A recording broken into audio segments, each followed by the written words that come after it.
morning, ladies. What a blessing it is to be with you all today. Just look at these beautiful faces, each one a testament to God's enduring grace. I'm so honored to share a few moments with you, to pour into your spirits, and to remind you of the profound, God-given strength that resides within each and every one of you. Friends, we live in a world that whispers countless lies to women, doesn't it?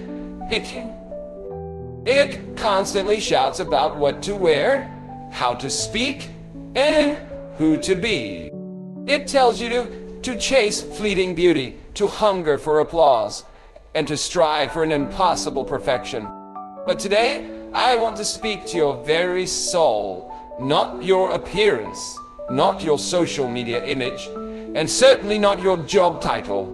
Because a smart woman, a truly wise woman of God, does not measure her worth by the world's ever-changing opinions. No, she walks by truth, hard truth, unshakable, eternal truth. As it says in John 8:32, then you will know the truth, and the truth will set you free. Now, these truths aren't always sweet, dear ones. They don't come wrapped in compliments or flowers. No, they often come wrapped in fire. But understand this, that fire purifies, it strengthens, and it liberates. As 1 Peter 1:7 tells us, these have come so that the proven genuineness of your faith, of greater worth than gold, which perishes even though refined by fire, may result in praise, glory, and honor when Jesus Christ is revealed. A smart woman understands that pain is not the enemy, it is the refiner. She knows life isn't always fair, but she doesn't crumble under pressure.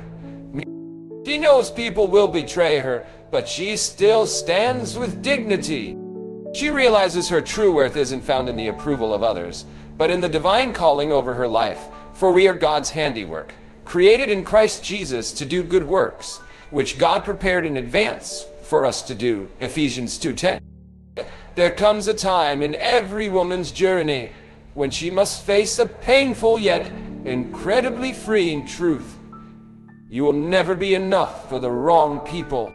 And no amount of bending, twisting, shrinking, or overperforming will ever change that divine reality.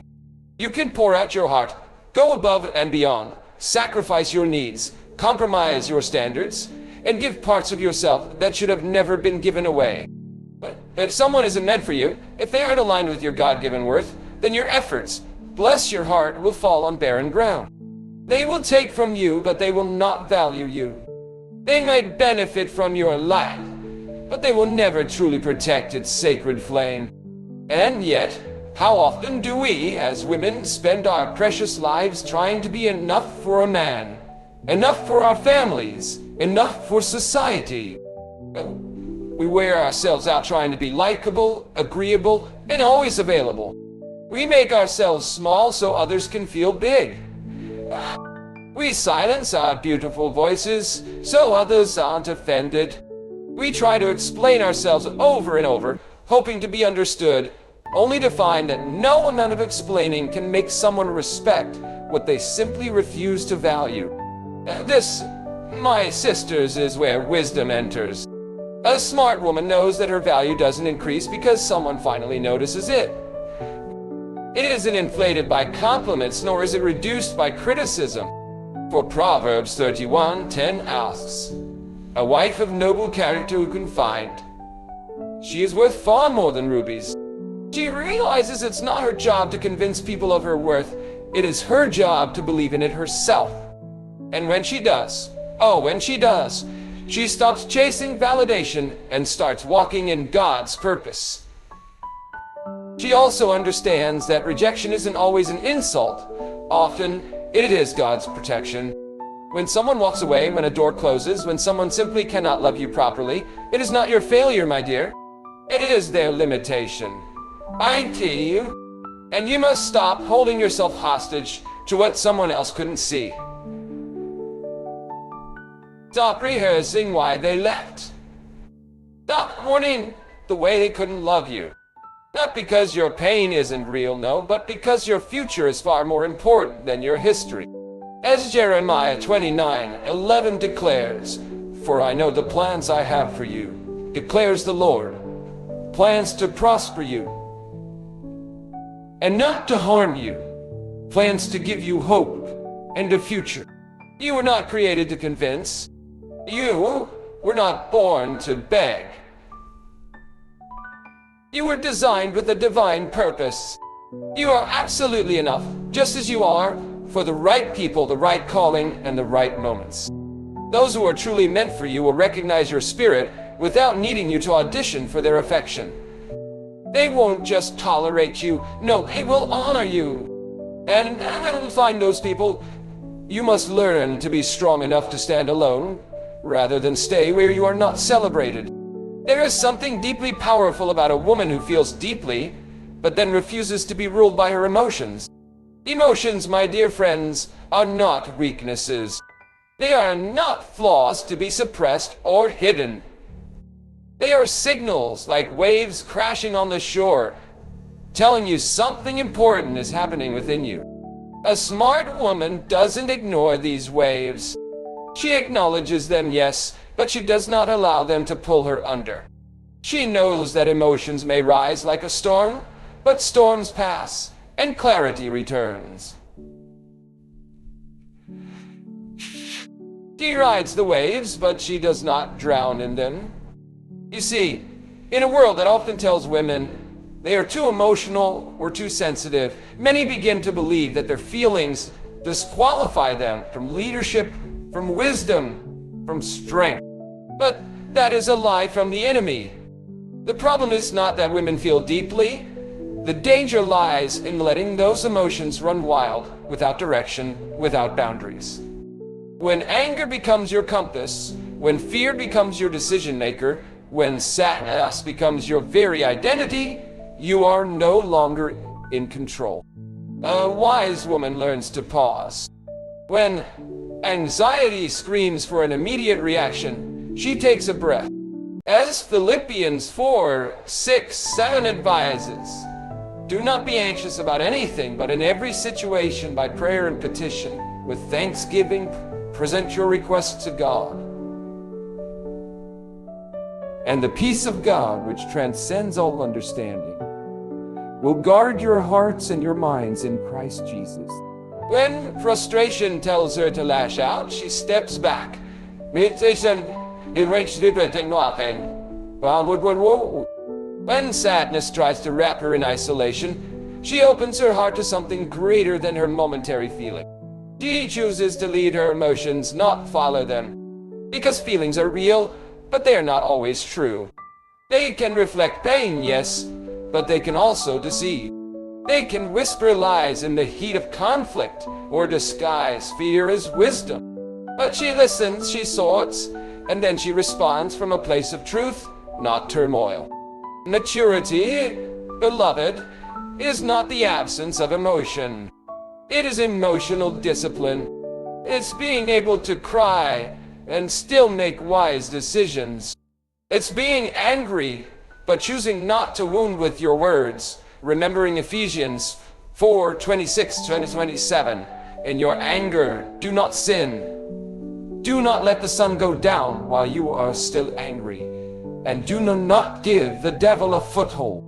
It's feeling abandoned, but not letting bitterness take root.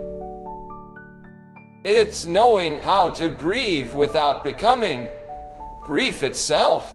As a smart woman understands that the most powerful thing she can do with her emotions is to own them.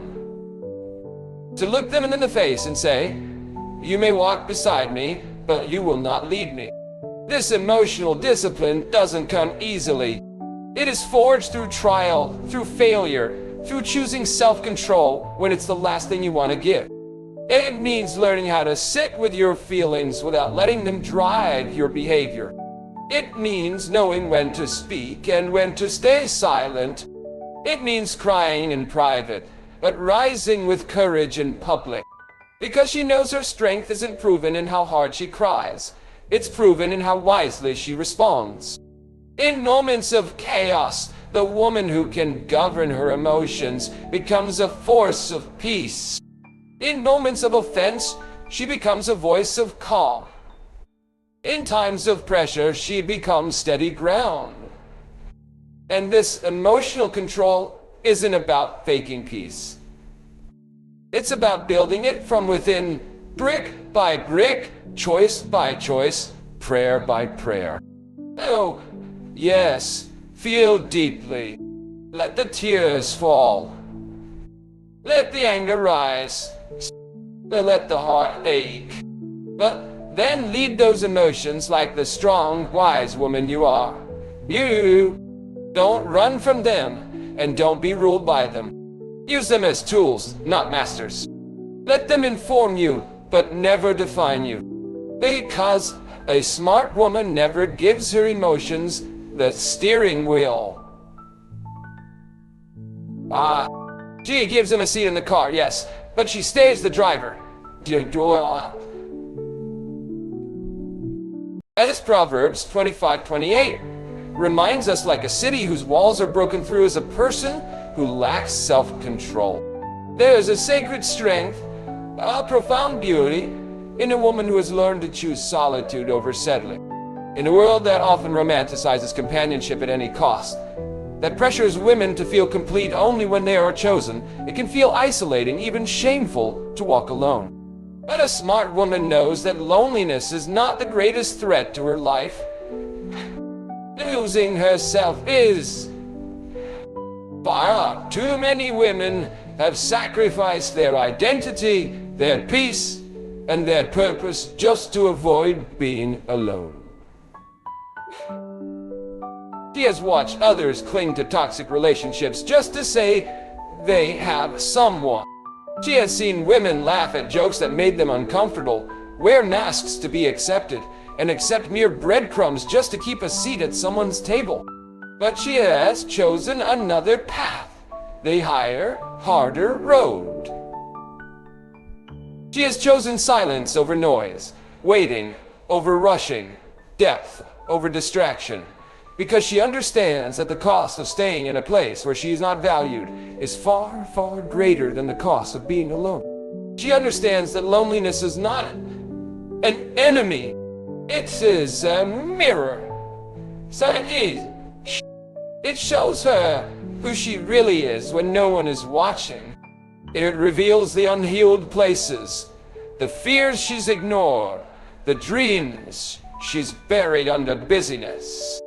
And it is in this stillness, this uncomfortable but powerful space, that she rediscovers her voice. In solitude, her identity is no longer shaped by who likes her or who chooses her.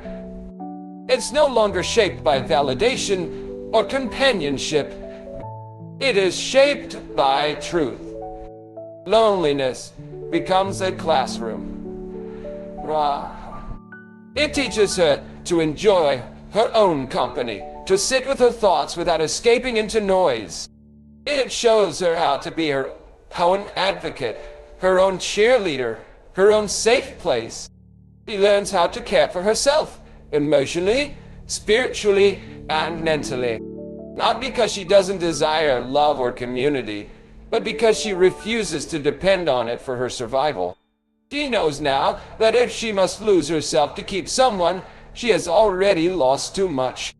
And while others may pity her solitude, thinking it's a punishment, she knows the truth. It's preparation. It is the season where roots grow deep. Well, it's the place where wisdom is born, where self-awareness sharpens, where resilience is developed. She is not just waiting in the dark, she is becoming in the dark. For the Lord says in Isaiah 41, "So do not fear, for I am with you. Do not be dismayed, for I am your God. I will strengthen you and help you. I will uphold you with my righteous right hand." And when the time is right, when the right people and opportunities align with her path, she will be ready. Not needy, not desperate, not incomplete, but whole. She no longer fears being alone at the table because she knows her value is not determined by who sits beside her. She is not interested in halfway love, in conditional friendship, in empty conversations.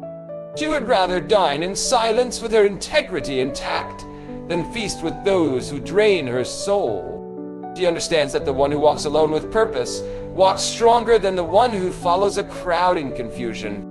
And yes, there are days the silence feels heavy. There are nights the bed feels too big, the phone too quiet, the world too loud. But she reminds herself that this season is not forever. It is so. She is not in love, she is being preserved. She is not abandoned, she is being refined. And the woman who learns how to embrace her own presence becomes unstoppable because she no longer fears the absence of others. She has found peace in the presence of herself. As Psalm 46:10 says, "Be still and know that I am God." There comes a time in every smart woman's journey when she realizes that living for others' opinions is a prison dressed up as praise. From childhood, she's taught, sometimes subtly, sometimes harshly, that her value lies in being agreeable, quiet, pretty, and well-behaved. That her worth increases with approval, with applause, with acceptance. And so, she starts to shape herself for the crowd. She learns how to smile when she's breaking, how to stay small so she is not too much, how to say yes even when everything inside her screams no. But eventually, the weight becomes unbearable. The masks get heavy.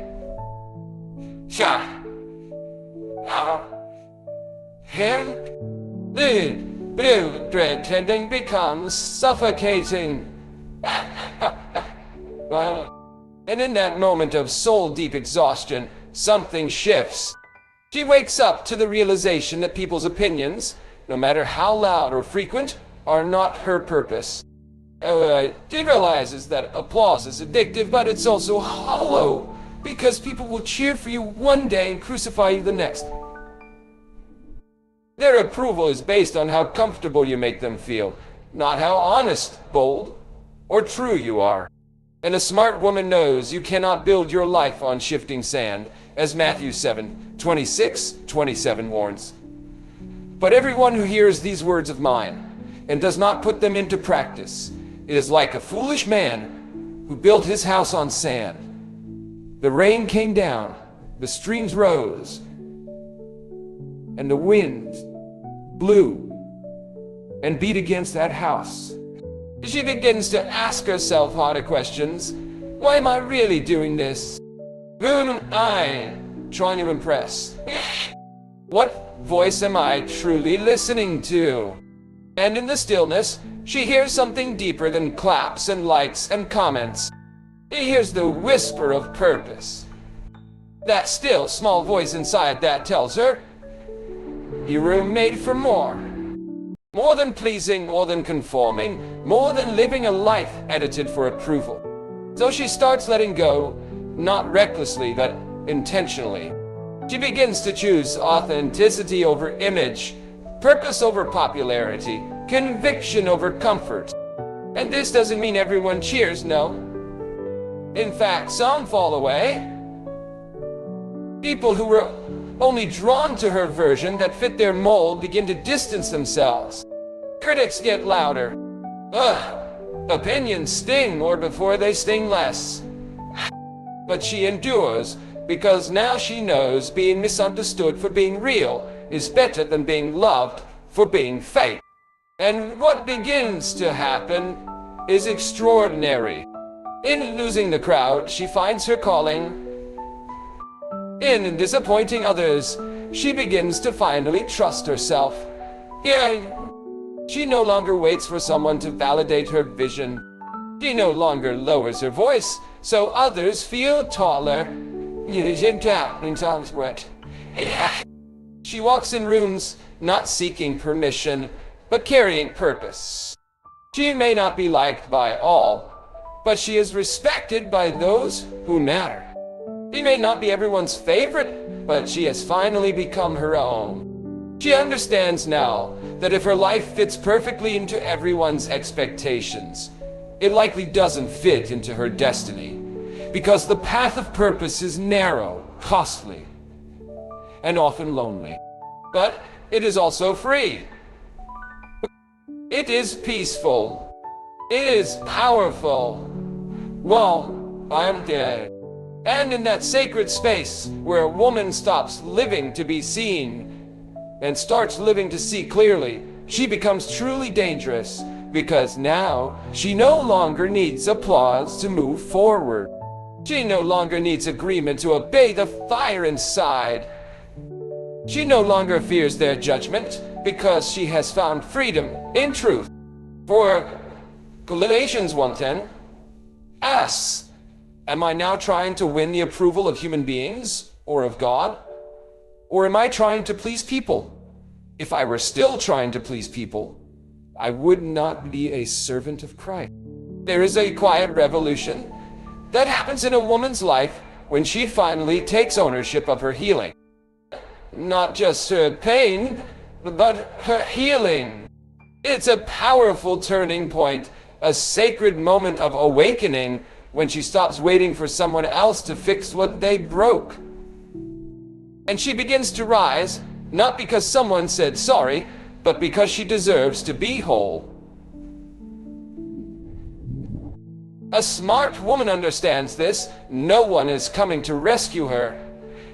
The apology may never come. The explanation may never be given. The closure she waited for might never arrive. And for a while that truth stings. It feels unfair. It feels cold. But she doesn't stay there.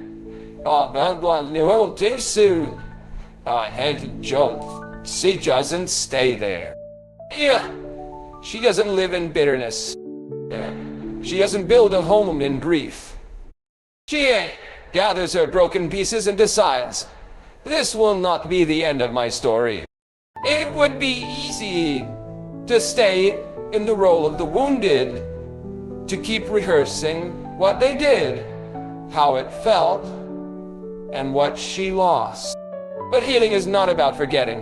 It's about refusing to let the pain define you. She realizes that the same pain that tried to bury her can become the very soil she grows from. That heartbreak was not sent to destroy her. It was a chapter, not the conclusion. She begins to do the hard work, the real work. Not the kind that just looks like strength on the outside, but the kind that rebuilds from the inside. She goes deep into the uncomfortable places, the memories she avoided, the patterns she inherited, the wounds she tried to numb. And in that sacred process, she finds power.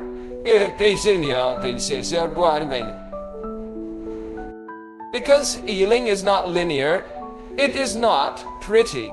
It is messy, raw, and often lonely. But every tear, every journal entry, every therapy session, every night she chooses growth over revenge, it matters. She stops waiting for someone else to validate her pain. She validates it herself. She stops blaming others for her future and begins to take responsibility for her direction. Not because they didn't do wrong, but because she refuses to give them permanent control over her life. She stops asking, why did this happen to me? And starts asking, what can I build from here? And slowly, something shifts. Her wounds become wisdom. Her scars become stories. Her past becomes her platform. The same woman who once felt broken now walks with clarity and purpose. Not because everything is perfect, but because she is finally free. Free from needing others to undo the damage. Free from playing the victim. Free from cycles that once trapped her. This doesn't mean she no longer feels pain. It means pain no longer controls her. She may still have moments of sadness, of grief, of longing. But now she knows how to carry them without letting them consume her. She has learned how to protect her peace, how to rebuild her trust, how to speak life over her wounds. Because she knows that healing is not selfish. It is survival. It is sacred. It is strength. It is strength. And every time she chooses to rise again, no matter how slow, no matter how broken, she declares to the world, I am not what happened to me. I'm what I choose to become. As Romans 8:28 beautifully reminds us, and we know that in all things God works for the good of those who love him, who have been called according to his purpose. There is a deep and unshakable strength in a woman who no longer measures her confidence by the noise of the crowd, but by the quiet assurance of her obedience to a higher calling.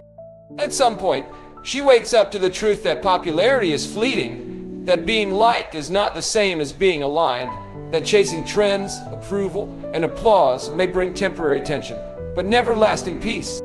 And in that moment, she begins to shift. She begins to move away from performance and into purpose. This woman stops dressing up her life for public display and starts dressing her soul for divine instruction. She understands now that real confidence doesn't come from how many people follow her, praise her, or agree with her. It comes from knowing she is walking the path she was meant to walk, even if she's walking it alone. As Psalm 118:8 reminds us, it is better to take refuge in the Lord than to trust in humans. She doesn't need the validation of strangers to take a step forward. She doesn't need a room full of supporters to obey what's been whispered in her heart. She needs clarity, courage, and conviction, and she has them. She begins to listen less to the voices of culture and more to the voice of truth. And this is where her confidence deepens. Not in herself alone, but in the one who called her. Her security is not in how flawless her appearance is, how many likes she receives, or how eloquent her words sound. It is in knowing that she is exactly where she is supposed to be, doing what she was created to do, and saying what she was born to say. A smart woman doesn't need to shout to prove she's strong. She doesn't need to perform to prove she's valuable. She doesn't need to follow the crowd to feel relevant. Her confidence is rooted, not rented. It's grounded in integrity, not image. She no longer hustles to be seen. She moves in silence with purpose, knowing that results speak louder than performance ever could. And when criticism comes, as it always does, she does not crumble. She is not rattled by rejection or paralyzed by misunderstanding. She knows that if her life is lived in obedience, she is already successful, even if the world doesn't see it. She walks boldly into rooms where she's underestimated, not because she's arrogant, but because she knows who sent her. Her confidence is not arrogance. It is alignment. She is no longer addicted to applause. She is committed to assignment, and that changes everything. She rises earlier, not to post, but to pray. She makes decisions not based on popularity, but based on peace. She no longer asks, will they like this? But instead, is this right? She speaks when she is led, not when she is baited. And when she moves, the atmosphere shifts, not because of her presence, but because of her purpose. This kind of confidence is rare. It cannot be bought. Well, certainly, it cannot be faked. It is not manufactured by platforms or elevated by positions. It is forged in quiet rooms, in prayerful moments, in unseen obedience. It is birthed in silence and revealed in impact. And a smart woman who walks in this kind of confidence becomes a light, unmoved, unbothered unshaken, because she knows that when you walk in obedience, you no longer have to chase confidence. It chases you. As Proverbs 3:5-6 advises, trust in the Lord with all your heart and lean not on your own understanding. In all your ways submit to him, and he will make your paths straight. My dear sisters, as we look ahead to 2026, let's take these profound truths and translate them into actionable steps for a life of abundant happiness and true success.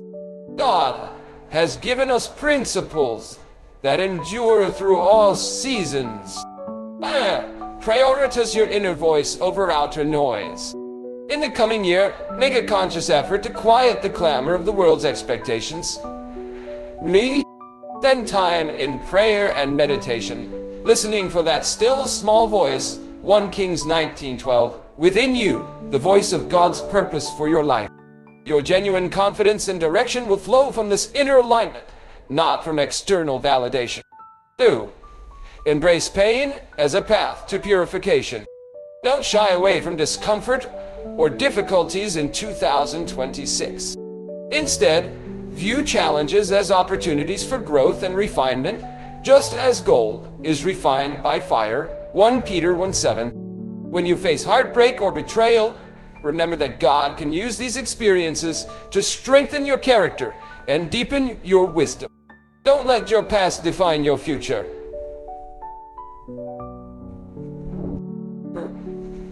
Practice intentional emotional leadership. Take charge of your emotions in the new year. When fear, anger, or sadness arise, acknowledge them, but don't allow them to dictate your actions. Learn to pause, breathe, and choose your response from a place of peace and truth, not fleeting feeling. This self-control will lead to greater clarity and prevent you from making impulsive decisions you might later regret. Proverbs 25:28. 4. Cultivate solitude for soul-deep restoration. In a busy 2026, intentionally carve out moments of solitude. These times, not as loneliness, but as sacred opportunities to rediscover who you are in God's eyes, free from external pressures. This is where your roots grow deep, where you develop resilience, and where you become truly whole, ready for the right relationships and opportunities when they appear. Psalm 46:10. 5. Live by a divine purpose, not public opinion. For 2026 and beyond, make the unwavering commitment to live your life according to God's purpose for you, not for the applause or approval of others. Galatians 1:10. Understand that your worth is already established by your Creator. Walk boldly in the path He has laid out, even if it's narrow or misunderstood. Your greatest impact will come when you are authentically you, operating in His will. So, to every woman listening today, let this truth settle deep in your soul. You were not created to blend in, to break under pressure, or to beg for worth. You were created with intention. You were designed with destiny. As Psalm 139:13-14 beautifully proclaims, "For you created my inmost being. You knit me together in my mother's womb. I praise you because I am fearfully and wonderfully made. Your works are wonderful. I know that full well." And no matter what life has thrown your way, no matter who left, who doubted you, or how many times you had to start over, you are still standing. That alone, dear ones, is evidence of tremendous strength. Remember these hard truths, not as burdens, but as blueprints. They are not meant to break you. They are meant to build you. Build your wisdom. Build your voice. Build your fire. The world may never fully understand the depth of your power, but that doesn't matter, because you're not here to be understood. You're here to live truthfully, boldly, and freely. With grace, Walk. Speak with fire. And with courage. And above all, never ever forget who you are when no one is watching. Because that woman who has weathered storms, faced her demons healed in silence, and kept showing up, that woman is unstoppable. Keep walking. Keep rising. Keep becoming. Hey, the world desperately needs what only you carry. God bless you all.